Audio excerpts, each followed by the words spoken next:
beloved and admired personal friend. Only to him and to W. E. Henley as editors could I ever have emptied out my heart and brain, and as may be seen by these two letters, one written from London and the other from a place near Southampton, I uncovered all my feelings, my hopes, and my ambitions concerning the right-of-way. Had I been asked permission to publish them, I should not have granted it.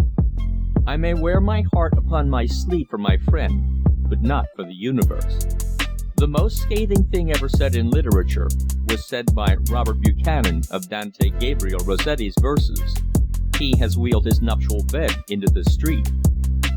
Looking at these letters, I have a great shrinking, for they were meant only for the eyes of an aged man for whom I cared enough to let him see behind the curtain. But since they have been printed, and without by your leave, I will use one or two passages in them to show in what mood, under what pressure of impulse, under what mental and, say, maybe spiritual hypnotism it was written. I first planned it as a story of 25,000 words, even as Valmont was planned as a story of 5,000 words, and A Ladder of Swords as a story of 20,000 words. But I had not written 3 chapters before I saw what the destiny of the tale was to be. I had gone to Quebec to start the thing in the atmosphere where Charlie Steele belonged, and there it was borne in upon me that it must be a 3-decker novel, not a novelette. I telegraphed to Harper & Brothers to ask them whether it would suit them just as well if I made it into a long novel. They telegraphed their assent at once, so I went on. At that time, Mr. F.N. Doubleday was a sort of director of Harper's firm. To him I had told the tale in a railway train, and he had carried me off at once to Henry M. Alden, to whom I also told it, with the result that Harper's Magazine was wide open to it, and there in Quebec, soon after my interview with Mr. Alden and Mr. Doubleday, the book was begun. The first of the letters published in the house of Harper, however, was apparently written immediately after my return to London, when the novel was well on its way. Evidently, the first paragraph of the letter was an apology for having suddenly announced the development of the book from a long short story to a long novel. For I used these words: "Yet if you really take an interest in the working of the human mind in its relation to the vicissitudes of life, you will appreciate what I am going to tell you, and will recognize that there is only stability in evolution which the vulgar call chance. Now, sir, perpend. Charlie Steele is going to be a novel of 100,000 words or 120,000, a real bang-up heartful of a novel. Then there follows the confidences of a friend to a friend. As I look at the words, I am not sorry that I wrote them. They were a part of me.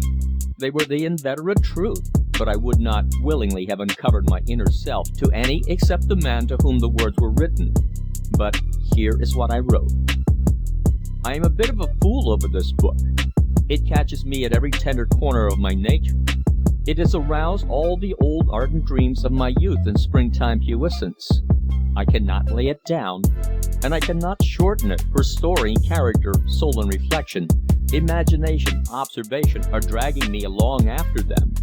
This novel will make or break me, prove me human and an artist, or an affected literary bore. If you want it, you must take the risk. But, my dear Alden, you will be investing in a man's heart, which may be a fortune or a folly. Why, I ought to have seen, and far back in my brain I did see, that the character of Charlie Steele was a type, an idiosyncrasy of modern life, a resultant of forces all round us, and that he would demand space in which to live and tell his story to the world.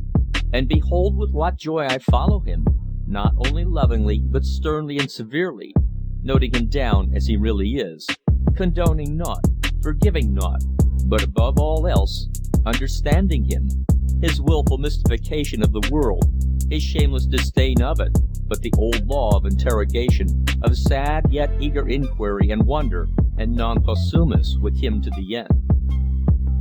This letter was evidently written in December 1899, and the other went to Mr. Alden on the 7th August, 1900, therefore 8 or 9 months later. The work had gone well. Week after week, month after month, it had unfolded itself with an almost unpardonable ease.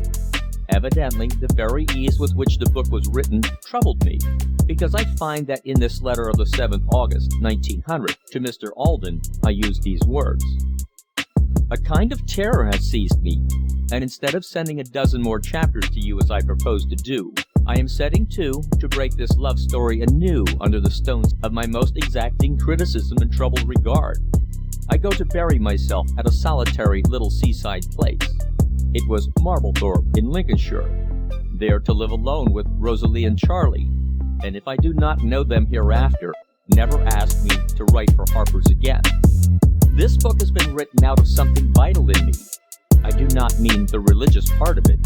I mean the humanity that becomes one's own and part of oneself by observation, experience, and understanding got from dead years. Anyhow, that shows the spirit in which the book was written, and there must have been something in it that rang true.